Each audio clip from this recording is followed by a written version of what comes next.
సరే ఈరోజు big breaking, బాబుకు లడ్డు షాక్, కొవ్వు లేదన్న సిబిఐ, కూటమి ప్రభుత్వం మీద నిప్పులు చెరిగిన మాజీ ఎమ్మెల్యే మాజీ టిటిడి చైర్మన్ భూమన కరుణాకర్ రెడ్డి. ఖచ్చితంగా ఇది తీవ్రమైన విషయమే. ఎందుకంటే దాదాపు ఒక ఏడాది పైబడి ఇదే సమస్య. గత సెప్టెంబర్లో చంద్రబాబు నాయుడు గారు ఆ లెజిస్లేచర్ పార్టీ సమావేశంలో ఈ మాట చెప్పారు. ఏకంగా కొవ్వు అనే మాట కూడా చెప్పారు. ఇంకా భక్తుల మనోభావాలు, ఇక్కడ 2-3 సమస్యలు వచ్చాయి. ఒకటి నెయ్యి ద్వారా లడ్డు కల్తీ అయిందా, అసలు మతం కల్తీ అయిపోయింది, విశ్వాసం కల్తీ అయిపోయింది. ఈ స్థాయిలో పెద్ద ప్రచారం జరిగింది. చంద్రబాబును మించి ఇంకా ఉప ముఖ్యమంత్రిగా ఉన్న పవన్ కళ్యాణ్ ఏమో దాదాపు తిరుపతి పెద్ద యాత్ర కూడా చేసి కాషాయ వస్త్రాలు ధరించి నేను సనాతని హిందూ అని ప్రకటించుకుంది కూడా అక్కడే. దానికి ప్రాయశ్చిత్తంగా కనకదుర్గమ్మ మెట్లు కడగటం, 2 రోజులు నిరాహార దీక్ష చేయడం, ఉపవాసం ఉండడం, ఇవన్నీ చేశారు. ఖచ్చితంగా అక్కడ కల్తీ జరిగింది అన్నది అయితే కనిపిస్తూ ఉంది. అది ఈవోనే చెప్పారు. కానీ కొవ్వు కలిపారు అనేది నిజమా కాదా అనేది నేను నిన్న కూడా ఈ విషయం మాట్లాడాను. కానీ ఇప్పుడు ఆ నివేదిక మరింత అందుబాటులోకి వచ్చింది. ఇది పైగా సిబిఐ, సుప్రీంకోర్టు భాగస్వాములుగా ఉన్నటువంటిది. అంతకుముందు వచ్చిన సిట్ లాంటిది కూడా కాదు.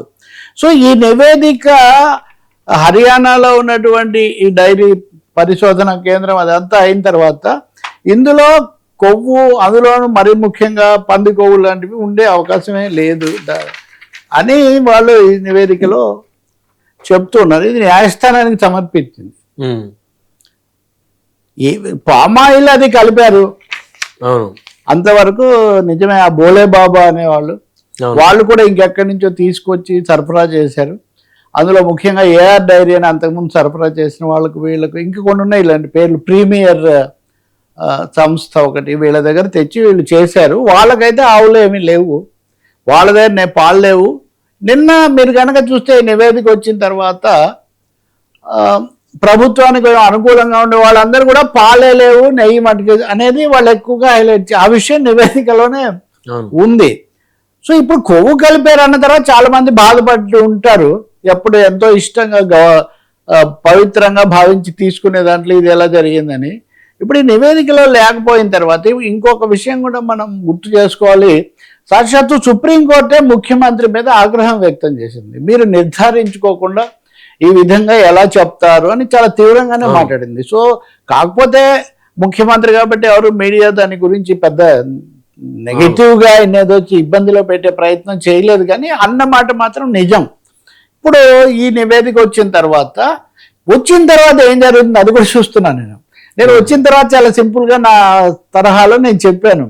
కొవ్వు లేదు అన్న విషయం వాళ్ళకు పాఠం, కల్తీ జరిగింది అన్నది వీళ్ళకి పాఠం. ఇద్దరు కూడా దిద్దుకోవాలి. ఎవరు దీంట్లో అంత ఇదవ్వాల్సిన అవసరం లేదు. కానీ సెన్సిటివిటీ అంటే సున్నితమైన కోణంలో చూసినప్పుడు తప్పకుండా కూటమి చాలా భారీ ఎత్తున ముఖ్యమంత్రి అంతకుమించి ఉప ముఖ్యమంత్రి దీన్ని ఒక ప్రధాన అంశంగా చేశారు కాబట్టి అందులో కొవ్వు లేదు అన్నదాన్ని అయితే గుర్తించాల్సి ఉంటుంది కదా.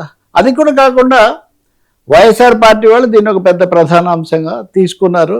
ఈరోజు మీరు అన్నట్టుగా భూమన కరుణాకర్ రెడ్డి మీడియా కాన్ఫరెన్స్ అప్పుడు మాట్లాడినవన్నీ ఆయన వినిపిస్తున్నారు.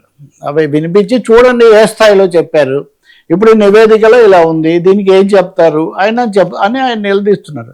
ఇంకొన్ని వాస్తవాలు కూడా వాస్తవాలను ఎందుకు అనాల్సి వస్తుందంటే ఈ ప్రీమియర్ దగ్గర ఈ ఏఆర్ డైరీ దగ్గర ఇదివరకు కూడా తీసుకున్నారు, ఇదివరకు కూడా అక్కడి నుంచే తెప్పించారు.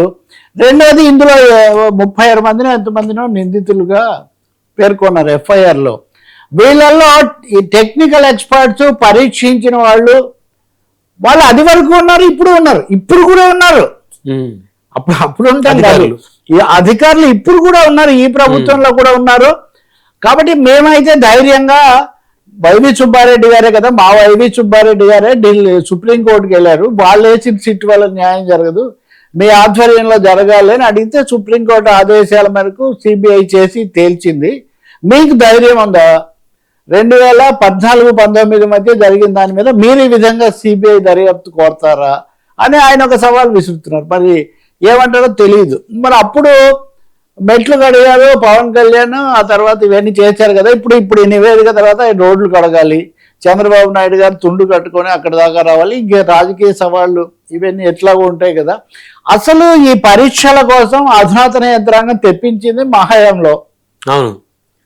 ఇవన్నీ అంటున్నారు. ఇంకోటేమో 18 ట్యాంకర్లు మా హయాంలో వెనక్కు పంపితే మీ హయాంలో 14 ట్యాంకర్లే వెనక్కు పంపాం. ఒకటైతే నిజం బ్రహ్మనాయుడు, కల్తీ జరుగుతుంది, దీన్ని అరికట్టాలనే స్పృహ అందరికీ ఉంది, ఉండబట్టే కదా అంతకు ముందు కూడా ఇది జరిగింది వెనక్కు పంపడాలు. ఇంకొకటి చూపిస్తున్నాడు ఆయన, శ్యామలరావు ఈవో ఎగ్జిక్యూటివ్ ఆఫీసరు వనస్పతి కలిసింది అని చెప్పారు. ఆ మీడియా క్లిప్పింగ్ కూడా ఇస్తున్నాడు. వనస్పతి కలిసింది అని మాత్రమే శ్యామలరావు చెప్పారు. దాన్ని పెంచి జంతువుల కొవ్వు కలిసింది అని ఈయన చెప్పిన తర్వాత అనివార్యంగా శ్యామలరావు కలిసి ఉండొచ్చు, అవన్నీ పరీక్షల్లో తేలుతాయన్నారు. తాము చెప్పిన దానికి భిన్నంగా చెప్పారు కాబట్టి శ్యామలరావుని పంపించేశారు. ఇది కూడా ఒక ఆరోపణ. అయితే నేను దీన్ని ఎక్స్టెన్షన్ నేను చెప్పేది ఏంటంటే, శ్యామలరావుని పంపించి జగన్ ఉన్నప్పుడున్న అనిల్ సింగ్ వాళ్ళని తెచ్చారు. అవును. సో ఈ విధంగా చూస్తే ఇక్కడ భక్తి, మతము, విశ్వాసము ఎవరికి వాళ్ళకు ఉంటాయి. పైగా తిరుమల తిరుపతి దేవస్థానాన్ని అందరూ ప్రపంచవ్యాప్తంగా భక్తులు చాలా గొప్పగా భావిస్తారు. అక్కడ ఇటువంటివి జరగకూడదనడంలో సందేహం లేదు. కానీ వాళ్ళ ఆందోళన కలిగించే విధంగా ఈ కలగాపులగం చేయడం, కొంతమంది అయితే అసలు ఈ అవినీతి డబ్బు కోసం కాదు, మత విశ్వాసాలను దెబ్బతీయడానికే చేశారని కూడా కొంతమంది అధికార ప్రతినిధులు, జాతీయ అధికార ప్రతినిధులు మాట్లాడడం కూడా నేను విన్నాను.